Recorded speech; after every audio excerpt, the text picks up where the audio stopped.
Hello, everyone. Ebony here. I'm really excited because today we're going to start a series that's talking all about advocacy. And what that means is how do I basically stand up for myself when I'm in the healthcare setting? So, we're going to get all of those details ironed out. And that way you can be really successful at your next doctor's appointment.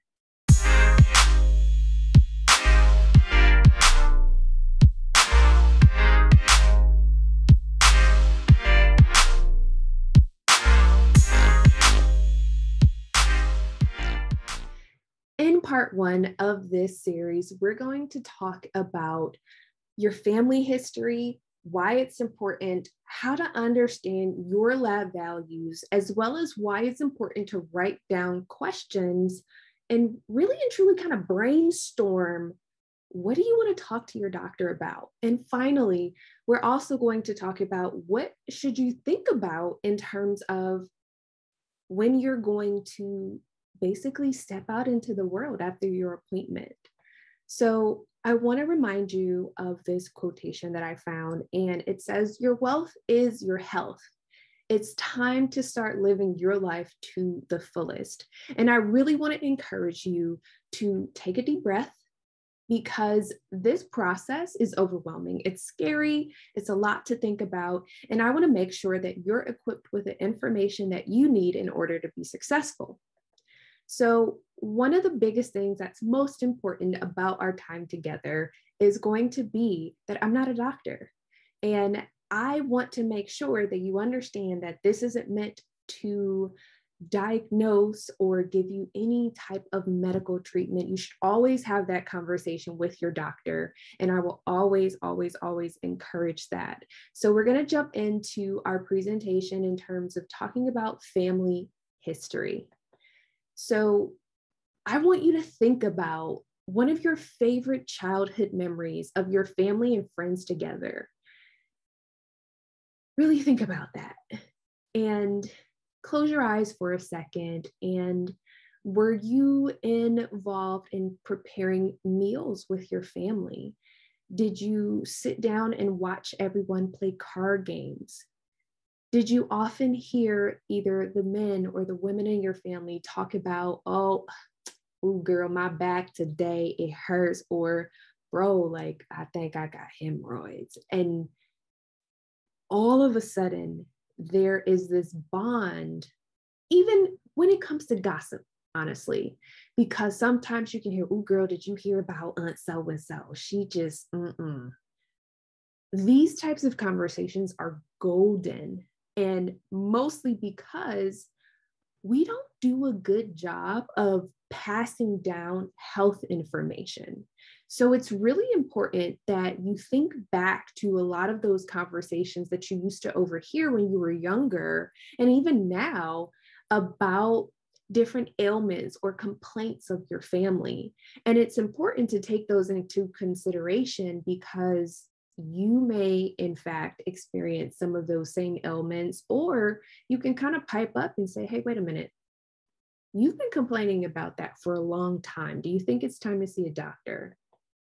Now, I understand that it's not always that simple to have that conversation, and it's not always simple to even understand or decipher what different family members are talking about. I will give you an example with my family. Apparently, thyroid conditions do run in my family. However, I'm the first person that has Hashimoto's disease. But I would often hear, oh, well, your aunt is going for a surgery on her neck. Okay, that's not very specific. Is it her neck?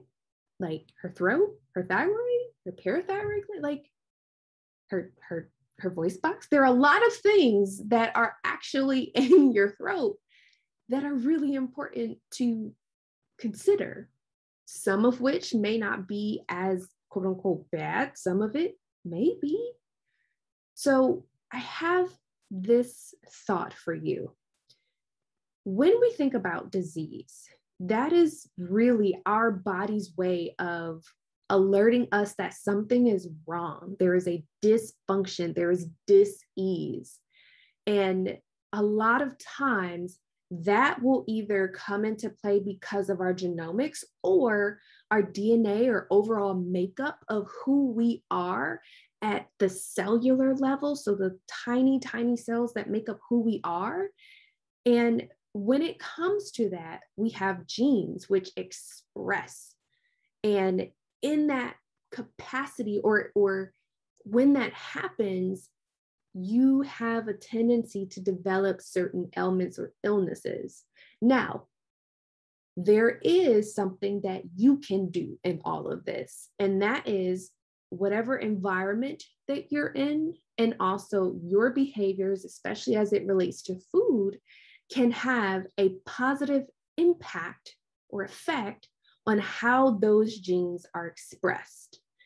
And what that basically means is when you feed your body more nutritious foods, or even when you start eating more fruits and vegetables, that is going to help your microbiome or your digestive system, for example, which is a common place where serotonin is produced, which is that feel-good hormone. And you can really and truly help to feed your body that nourishment that it needs so that you can then become healthier. And that's a very simplistic or simple way of describing that. However, it is very important, and we will talk about that in another video. But when you're changing your behavior, you're basically inactivating or turning off those genes, because it's like, wait a minute, there's something different happening here. Let me adjust in a good way. So that leads us into the conversation about our lab values or our biomarkers. So one thing that's going to be very important is that you understand what's important to you, what matters to you. Because for me, my thyroid stimulating hormone, or my TSH, is normally a pretty good indicator of how I'm doing. And also, I know because I have an autoimmune disease, my antibody levels are going to be off the charts. So that no longer has an impact on who I am. But I also need to know about my blood sugar levels because diabetes runs in my family. So different things are going to be important for you depending on who you are and depending on your condition. So it's really important that you recognize what those are. And you may be wondering, well, Ebony, how would I know that? And that's why when you go to the doctor, a lot of times they may send you a note that says, hey, this value is high or this value is low, and we need to work on that. They don't always tell you what's the work on that part, but if you have a patient portal or if you get a printout of your lab values, you can see if there are some areas that are kind of borderline, whether they're good or bad, and you want to pay attention to those things and talk to your doctor about it. Here's where the fun starts. Even in this discussion or talking to your doctor, one thing you can ask, what lab values are important for me to pay attention to? What, depending on your condition, what's a focal point that I should have, or what should I really focus on? And you want to consider these things. And that is, sometimes it may be beneficial for you to get your blood drawn before your visit. That can be really helpful because it can give your doctor that outline or overview of what's going on with you. So that way they can review that information ahead of time and they can be able to more adequately prepare for your visit.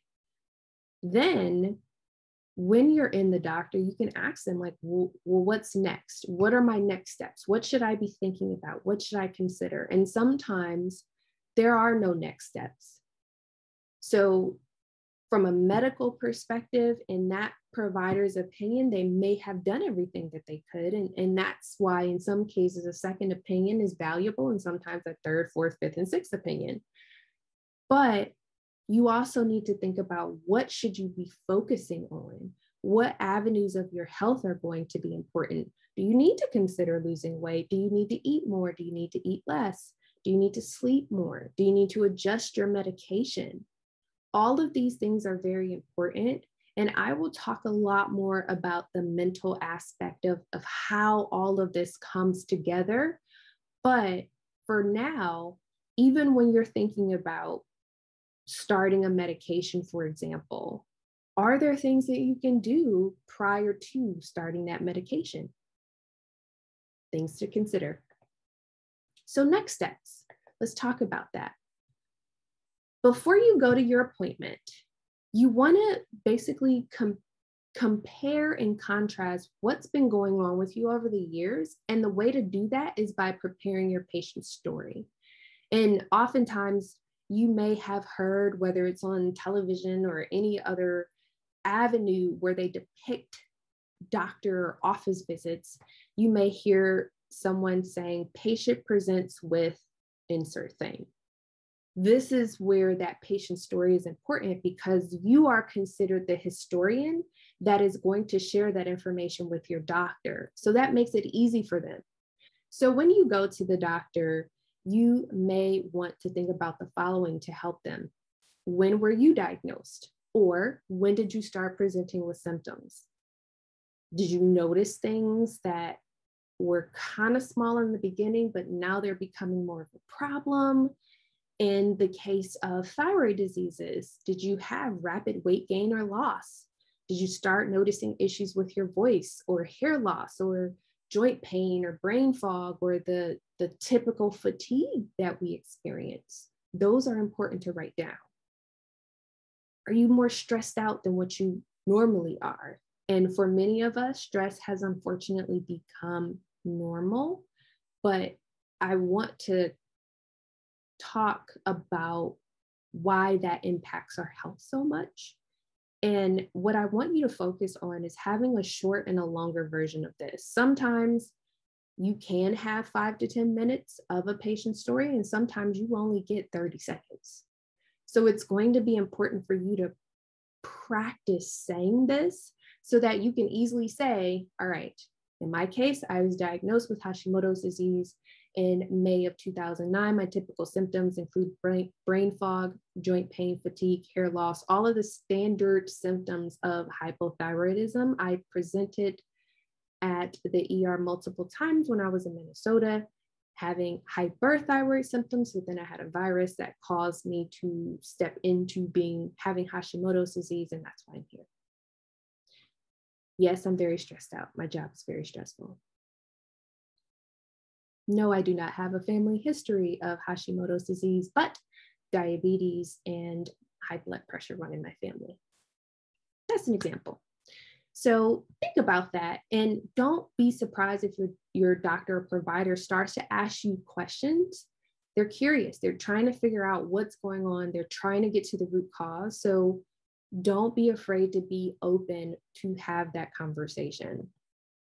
So I wanted to give you some resources that you can look at, and I will make sure that these are linked in the notes for this episode as well. But it's very, very important that you also have resources at your disposal as well. So that's what we have here. And with that, I will be chatting with you guys on all of these wonderful social media platforms. You can find me at Joyful Ebony.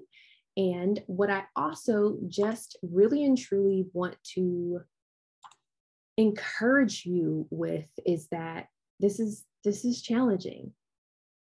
This is not an easy road. It's not an easy journey, but you can do it. And I want you to know that you have someone that really and truly cares about you and cares about your success.